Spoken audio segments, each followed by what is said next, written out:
I'm one of the most impatient people in the world if I have to queue a petrol pump or something like that. Can't do more than 5 seconds and I'm like scratching my head and impatient. Photography, I seem to give it so much respect that it deserves an hour to take a single shot.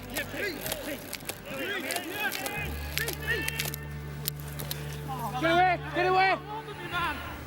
At a football match, you know, where there's so much going on often, the bigger games, you can sometimes not see the wood through the trees. It has to be said, which means that there's so much going on, you start clicking away thinking you've got some good things and you don't. Has he given a foul? Get it! Some of the smaller matches often give you that chance to just see a few things and look at them really well and think, there's only 6 or 7 things that make up this whole football day, and these are they, that person, that bit of stand, that incident, that. And so that's probably why I enjoy those small occasions, not just the big ones.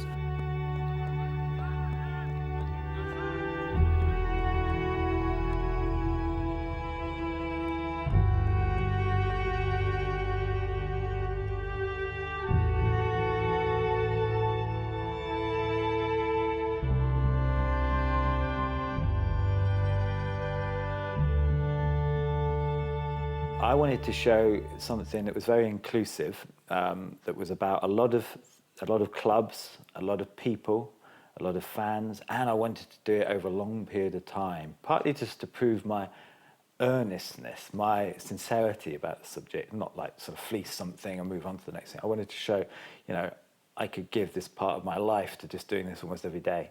And I thought it deserved that. I had this opportunity in 1989, after the Hillsborough disaster, where people were really going to have a good look at this thing they sort of took for granted. I just kind of thought, actually, there's a real big watershed moment here. The Justice Taylor report's going to say, we'll keep this and we're going to not do this and, stop doing that, we're going to change this. And I thought, that needn't be negative. Let's turn it into celebration, capture the things that are going to disappear and, show the new spirit of the game.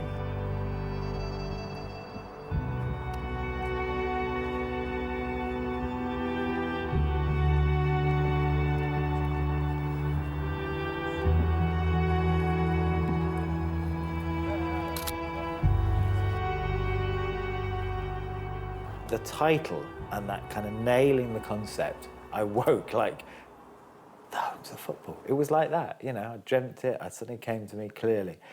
I mean, it's not a complicated set of words, the homes of football, but it was very important to have that S in there, the home of football I'd heard before, someone saying, oh, I don't know, whatever it was, Manchester United or Wembley is the home of football or something. Mine was, in that pluralism, was to be so much of what I'm about, the homes of football. A big adventure to discover something about all of us, big and small.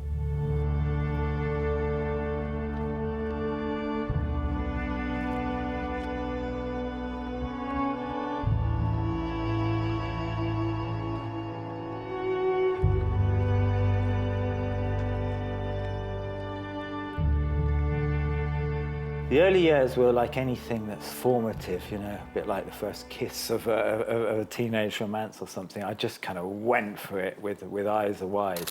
So I could have almost just done the homes of football then, but the thing was to tell a story of, not just Victorian arenas and iconic things, but to show how it was going to change.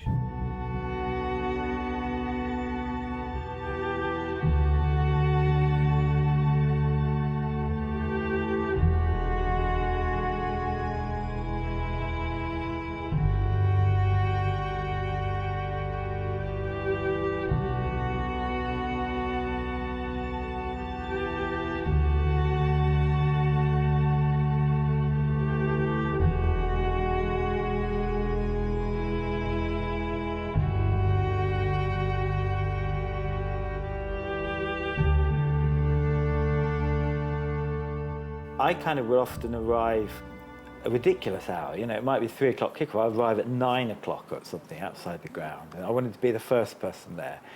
And I kind of wanted to see everyone arrive, and then I'd be the last person off and see them all go. And it was almost like making it my event, you know, as much as an event in its own right. So I kind of then pick out people. Sometimes I would get to like the secretarial grounds and say, "Oh, come and have a look at the dressing room." I was like, "Oh, great, you know, that's quite interesting too." And I would be just trying to build up a complete picture of like that particular home of football, the kind of experience, the feeling of it.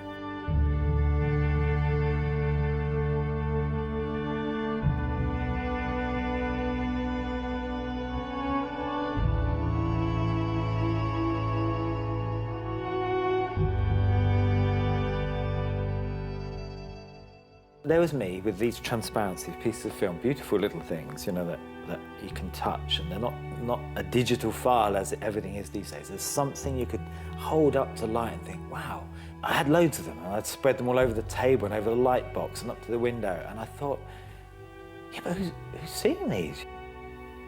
So very early doors, I realised you've got to tour this. It's like a singer having an album out. It's suddenly, I've got to go and perform some concerts. That was my equivalent, to tour the shows. And I wanted to do the big and the small thing. I wanted to go to Mansfield alongside, you know, Newcastle or Manchester. I didn't just want to start. I think most artists think, I'll start with Mansfield and small, and then I'll land up just doing the Grand Old Opera House of this and that. I never wanted to do that, I never do. I always want it to be sort of a bit like this forevermore.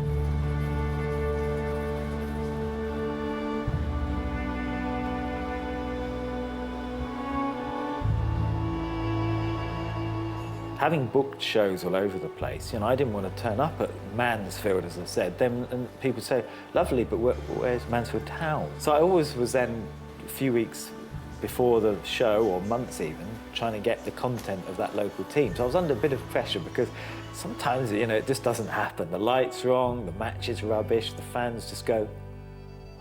It just sometimes doesn't really happen. You can't make it happen. There's the magic that I was after. I wanted every time pictures to be magical. So, you know, that put me under a bit of pressure to come up with that. And I knew then the reward too. You know, I could just tell the thrill that was going to give some people, that when they walked into their local show, they would see World Cup finals, they would see massive matches, and shoulder to shoulder is their club, even they in the crowd, you know. And that was one of the most magical feelings I've had in doing 20 years of all this subject, is an audience reaction to my actual pictures on the wall.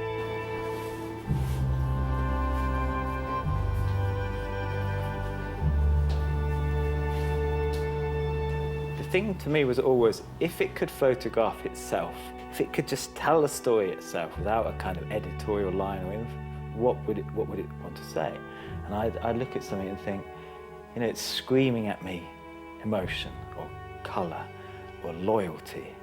And then I start, writing down a few of the things that are recurrent themes, and they become my themes. And I thought, well, I just have 5, 6, 7 things I think that it should always do. It's got to surprise, you know, grab the audience. It's got to be simple, humorous, authoritative, a sense of he's showing us something that perhaps we couldn't see anywhere else, you know, and it rings true about the game.